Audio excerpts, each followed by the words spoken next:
साथियों नमस्कार, technical expert channel पर आप लोगों का स्वागत है। साथियों, कुछ दिन पहले 21/4/2022 को हमने एक आरटीआई फाइल करके भारत सरकार से पूछा था कि आपने सहारा इंडिया परिवार के कितने कंपनियों का लाइसेंस दिया है तथा सहारा से भी विवाद में कितने लोगों तथा कितने कर्मचारी का जीविकोपार्जन समाप्त हो रहा है, यानी कितने लोग बेरोजगार हो रहे हैं और ये सहारा इंडिया का कितना पैसा सेबी के पास जमा है। अगर आपके द्वारा लाइसेंस जारी किया गया है तो जवाबदेही किसकी है। अगर सहारा इंडिया गलत कर रही थी तो आप पहले उनको क्यों नहीं बैन कर दिए। इस तरह से बहुत सारे प्रश्नों के बारे में हम आरटीआई के माध्यम से नेशनल कोऑपरेटिव डेवलपमेंट कॉरपोरेशन से आरटीआई के माध्यम से जवाब मांगा था, जिस आवेदन को गलत ढंग से खारिज कर दिया गया। उस खारिजी के विरुद्ध हमने अपील फाइल किया, प्रथम अपील।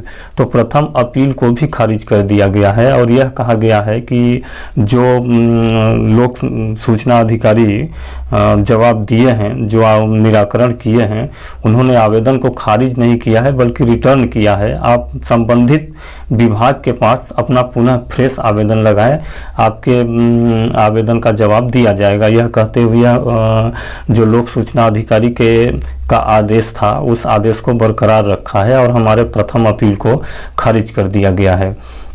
मैं उस खारिजी आदेश जो प्रथम अपील में आदेश हुआ है उसको भी आप लोगों के सामने प्रस्तुत कर रहा हूं। ये आदेश है अपीली अथॉरिटी का चीफ डायरेक्टर के द्वारा। ये 20 जून 2022 को खारिज कर दिया गया है, जिसमें विधिवत लिखा गया है कि आपके द्वारा जो भी सवाल पूछे गए हैं वो सवाल हमारे विभाग से संबंधित नहीं है, इसलिए ये आवेदन आपको वापस किया जा रहा है। आप कृपया संबंधित विभाग कंसर्न डिपार्टमेंट से पुनः फ्रेश आवेदन लगा सकते हैं। जबकि हमारा विवाद ये था कि हम आरटीआई आवेदन अगर किसी गलत विभाग में भी भेजते हैं तो उस विभाग की यह जिम्मेदारी बनती है कि वह आवेदन को रिटर्न या खारिज नहीं करेगा, बल्कि जो भी संबंधित विभाग है उस विभाग को 5 दिन के अंदर ट्रांसफर कर देगा। ये सूचना अधिकार अधिनियम 2005 में स्पष्ट प्रावधान है।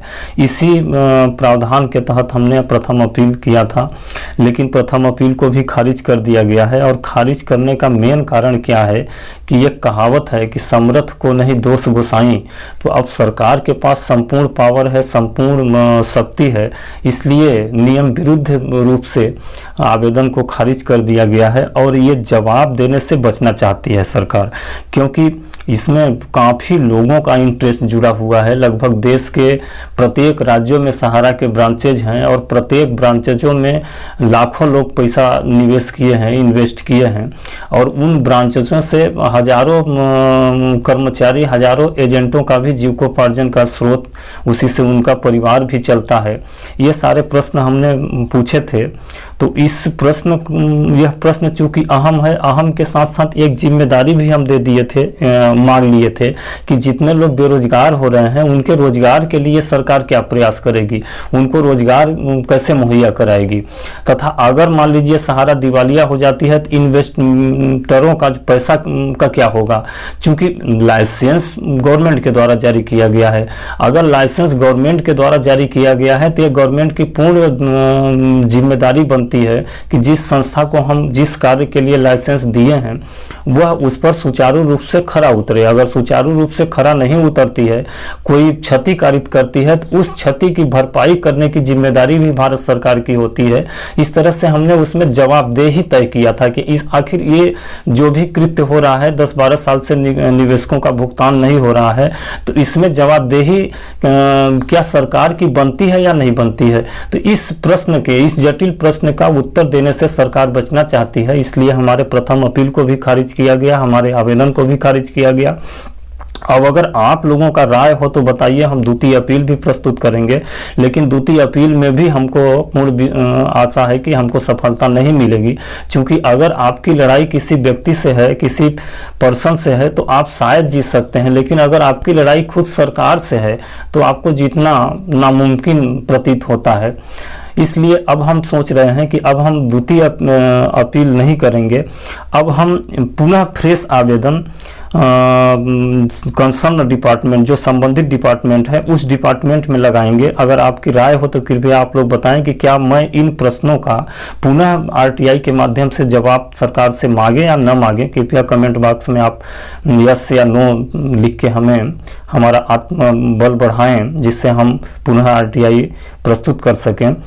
और साथियों, मेरा आपसे निवेदन है कि अगर ये वीडियो आप लोगों को अच्छा लगा हो तो कृपया हमारे चैनल को सब्सक्राइब करें तथा वीडियो को भी लाइक करें तथा अधिक से अधिक शेयर करें, ताकि ये वीडियो किसी न किसी माध्यम से सरकार तक जाए और सरकार को भी अपनी गलतियों का एहसास हो।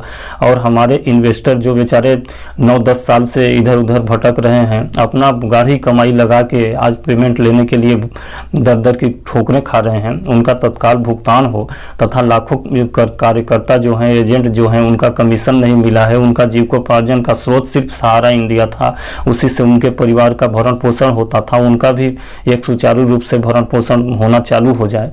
तो इसलिए आप लोग चैनल को सब्सक्राइब और वीडियो को शेयर जरूर करें। जी दोस्तों, नमस्कार।